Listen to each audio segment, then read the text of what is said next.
سنیں، یہ بخاری مسلم کی حدیث ہے، آپ نے اس کو یاد رکھنا ہے۔ نبی پاک صلی اللہ علیہ وسلم کے صاحبزادے تھے جناب ابراہیم علیہ السلام چھوٹے، ان کا وصال ہو گیا، اور وصال بھی حضور کی گود مبارک میں ہوا۔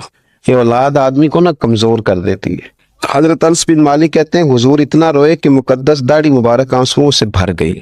میں نے عرض کی حضور آپ تو صبر کا پیغام دیتے ہیں تو آنسو بہا رہے؟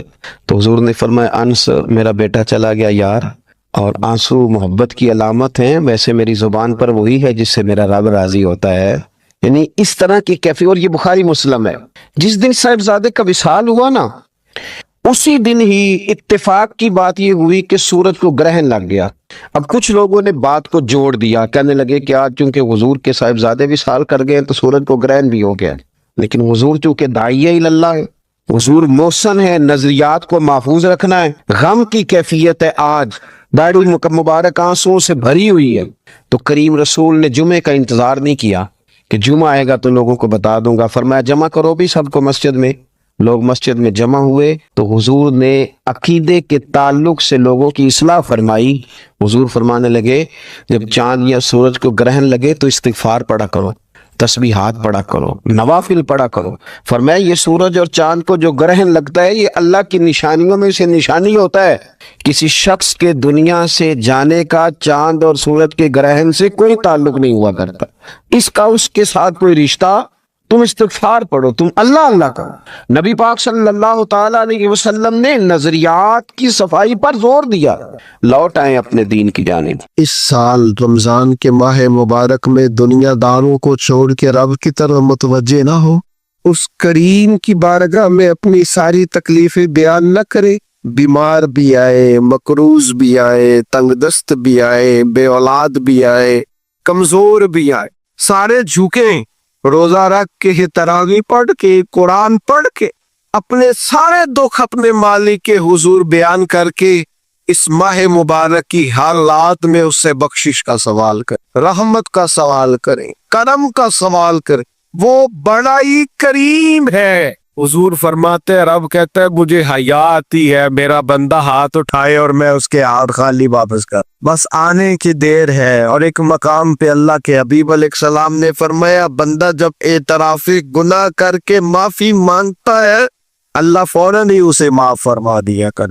چوتھا کام جو اس ماہ مبارک میں بہت زیادہ کرنا ہے وہ یہ ہے کہ حضور بھی فرمایا یہ صبر کا مہینہ، صبر بہت کرنا۔ ایک تو صبر ہوتا ہے نا مصیبت پہ صبر، ایک خواہشات پر بھی صبر ہوتا ہے کہ خواہشیں پیدا ہو رہی ہے پر صبر کرنا ہے اللہ کی رضا کی، یہ بھی صبر۔ نیکی پر استقامت کے لیے بھی صبر کی ضرورت ہوتی، گناہ چھوڑنے کے لیے بھی صبر کی ضرورت ہوتی۔ آپ کے پاس مواقع موجود ہے معاذ اللہ برائی کے، لیکن اگر آپ صبر کرتے ہیں اللہ کی رضا پہ راضی رہتے ہیں تو یہ بھی صبر ہے۔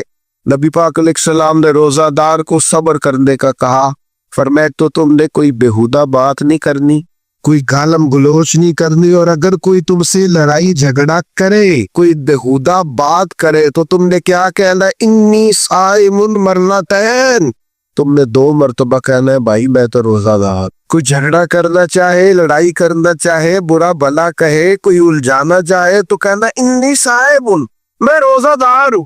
یہ وظیفہ یاد کریں گے؟ کیا کہنا ہے؟ یہ وظیفہ ہے پورے رمضان کا، یہ بخاری میں حضور نے بتایا ہے۔ کوئی جھگڑا کرے گھر کے باہر بھی اور گھر کے اندر بھی، کوئی جھگڑا کرنے لگے، جھگڑا ہونے لگے تو کہنا انی صائم، میں، اور ایک دفعہ نہیں کہنا، مرتين، حضور نے فرمایا 2 دفعہ کہنا میں روزہ دار ہوں، میں کوئی جھگڑا نہیں کروں گا، کوئی فساد نہیں کروں گا، کسی بےہودہ بات کا جواب نہیں دوں گا۔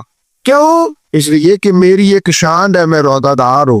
حضرت عبداللہ ابن عمر رضی اللہ تعالیٰ عنہ بیمار ہو گئے، شدید علیم تھے، طبیعت مبارک میں کمزوری آ گئی، کچھ کھانے کو دل نہیں کرتا تھا، گھر والے بار بار کہتے کچھ کھا لیجئے، کچھ کھا لیجئے، نہیں کھاتے تھے۔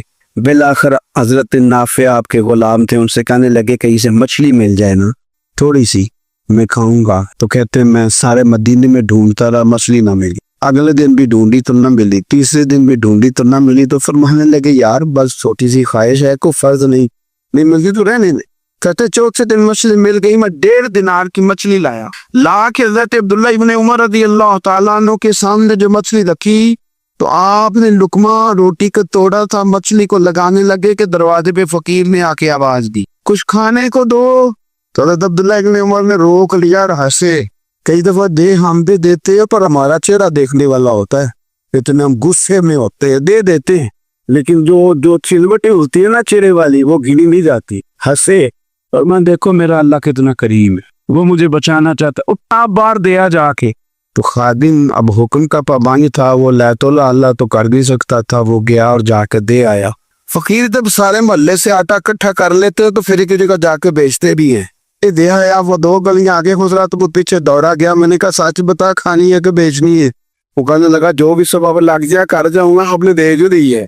تو کہتے ہیں میں نے اسے کہا کہ یہ 1.5 دینار کی میں نے خریدی تھی، اگر تو 2 دینار کی مجھے بیچ دے.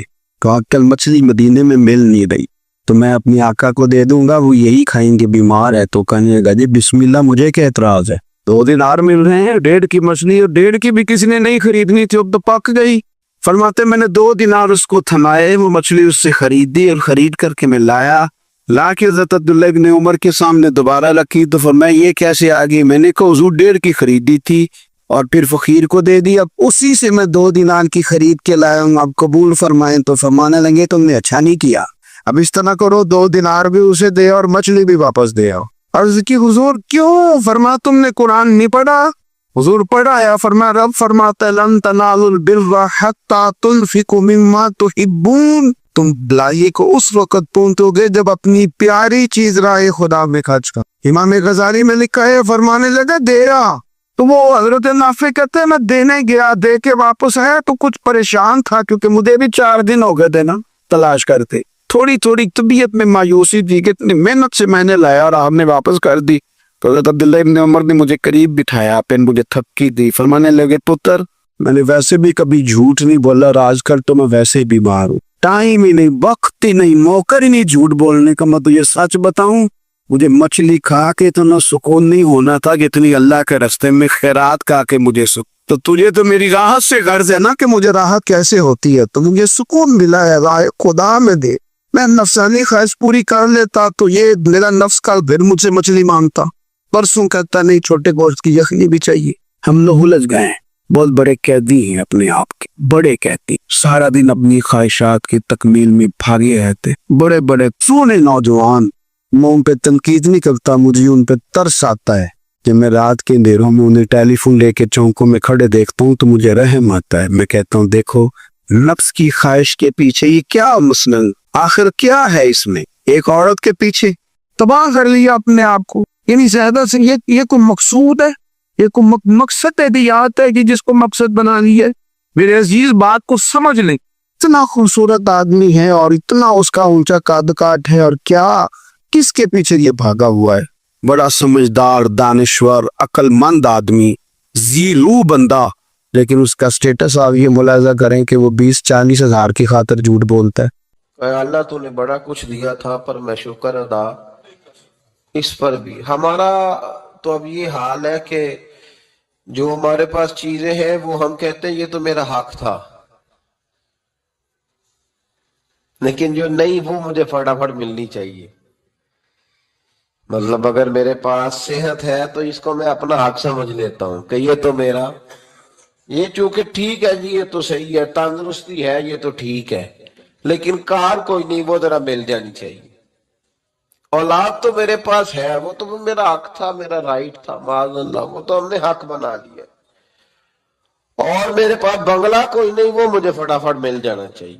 بھئی یہ کس طرح تیرا حق تھا، کس حساب سے؟ یعنی جو چیزیں ہیں ان کو سنبھالنے کی فکر نہیں ہے، اور جو نہیں ہے ان کے طلب کی فکر لگی ہوئی ہے.